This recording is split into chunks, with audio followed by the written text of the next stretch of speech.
मेरी आज की कहानी का शीर्षक है श्राप का बंधन।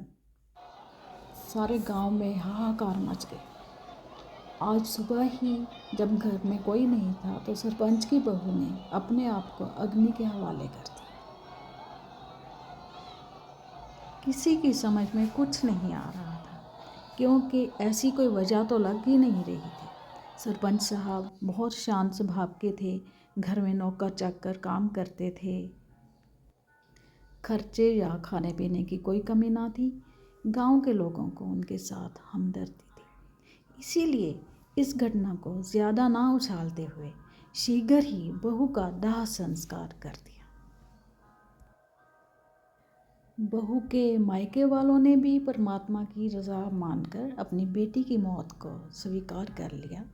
देखने में सब शांत हो गया।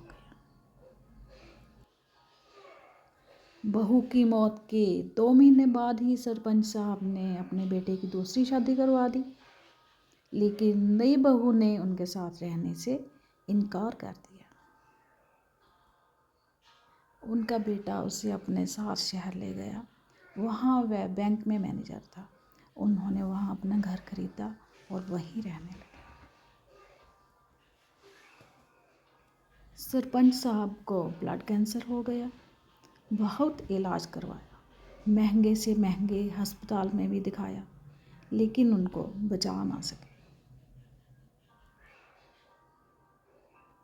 उनका छोटा बेटा घर छोड़कर ना जाने कहाँ चला गया, कभी वापस लौट कर नहीं आया। आजकल सरपंच साहब की पत्नी अकेले ही उस घर में रहती है।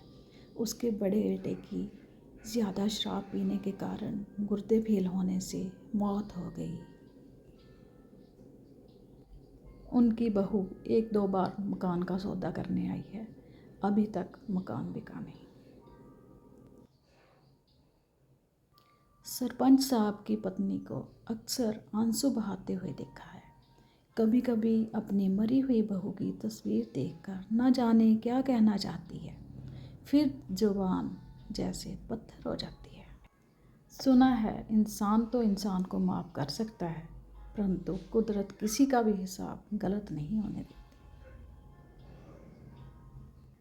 हम कोई भी कर्म करें, वो बीज तो तब तक सक्रिय रहता है जब तक अपने पूरे रूप में फल फूल नहीं जाता। बोए हुए कर्मों की फसल तो काटनी ही पड़ती है। धन्यवाद।